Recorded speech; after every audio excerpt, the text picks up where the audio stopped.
Happy day, college football fans. On a Wednesday today to you, we've got week 9 Thursday picks on Walk It Off with Chappy. So we're going to start out in the Palouse, where the Washington State Cougars, 4-3, they are an 8.5-point home underdog against the 14th ranked Utah Utes, who come in at 5-2. Now, both of these teams are coming off of a bye, and I think that that's good and needed for Washington State. I think it might be a little bit hurtful to the Utes, who were playing hot, and to see that hot streak kind of cool a little bit, then have to go in a midweek game out in Pullman, Washington to face Wazoo. There could be some problems with that. So what's good about Utah? Well, their offense. They move the chains. They protect the ball. They control time of possession. They control the clock. Cam Rising is perhaps the most underrated quarterback, maybe the most underrated football player in America right now. He's protecting it. He's efficient when he throws the football, but he's also a gutsy runner, and I think that his offense, his teammates feed off that maybe more than any other player in the game. They've got a very good offensive line, have not given up very many sacks or tackles for loss. They're a pretty dominant rush team when they want to be, and they're going to need that because going up against Washington State, Wazoo has one of the best D-lines. They lead the conference and are high up in the nation in sacks and tackles for loss. So it'll be interesting to see that matchup. Is it that Utah's O-line is better than Wazoo's D-line, or is it the other way around? Will Wazoo create more problems than what Utah is able to handle up front there? You look on the other side, though, Utah is not as good defensively as we're used to seeing them. I mean, aside from Clark Phillips, who leads the country in interceptions, beyond that, they're good, but they're not great. But then you can say the same thing about Washington State's offense. Even with, quarterback Cam Ward, he's had some ups and downs. They've been hit with some injuries in the backfield. Nakia Watson has been out for a couple of weeks, so maybe this bye week heals them up. They're not as efficient throwing the football as we're used to seeing Washington State teams to be.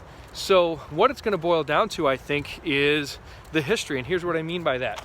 Washington State is 15-5 straight up in Pac-12 games at home since 2017. That's a pretty good clip. I think that puts them like 3rd or 4th overall in the Pac-12. They're also 25-18-2 on Thursday nights, and the home team in this series has won 6 of the last 9 meetings straight up. So looks good for Wazoo, not as good for Utah, especially when you consider that Kyle Whittingham is 27-28-1 as a road favorite against the number.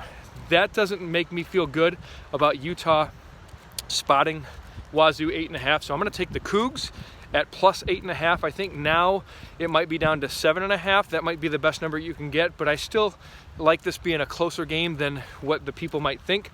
So take Wazoo plus 8.5.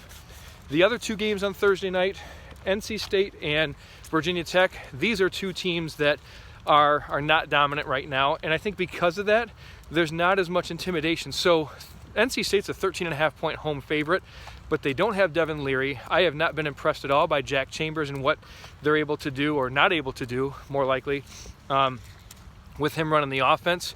If they can establish and control a good run game with Demi Sumo Kangbe and Houston, and they can just kind of run behind a pretty good offensive line and wear down the Hokies, then that'll be the key to success. They're 5-0 when they've rushed for over 100 yards this year. They are winless when they haven't clipped the century mark, the Wolfpack that is. NC State, I think, is going to put up a pretty good defensive fight. And again, because I don't think that they'll be intimidated by the NC State team. If Devin Leary was playing, then I would easily take them laying 13.5. But because there's questions at quarterback, because there's really been some questions in terms of playmaking ability on that NC State offense, they have scored fewer points in each of the last 3 games compared to the previous game. So their point total keeps going down, and I think that's relative, or that's correlated to the loss of Devin Leary.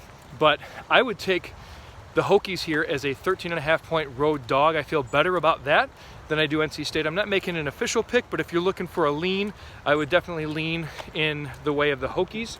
And then the other one, Sun Belt action, Southern Miss hosting Louisiana at Roberts Stadium at the Rock. I picked Southern Miss to win the Sun Belt West, and with only one loss in conference, still up there, but that one loss was to Troy, who's playing really well. But they've got that they're playing for. I can't figure out Louisiana, okay? And I call them Louisiana for a reason. I want to stay the L away from it, because when I think that they're hot, they're cool. When I think that they're cool, they're hot. So they've been kind of up and down, a little Jekyll and Hyde. I don't know that I can trust the Louisiana Cajuns, so I would lean the -7 for Southern Miss at home in a primetime game, really the first nationally televised game they've had in a long time. And you know, now that they're in the Sun Belt, I think that has boosted things for them. So I think there'll be a good amount of excitement there at the Rock. So again, I'm leaning Southern Miss laying 7 at home against Louisiana. I'm leaning Virginia Tech beating a 13.5-point spot at NC State. And then I'm definitely telling you to take Wazoo +8.5 against Utah, all on Thursday night this week. Follow me on the CFP podcast. Follow me on Twitter at ChappyCFB, and continue to watch the videos and interact. I love the game. I love the sport. I'm Chappy, and this is what I know.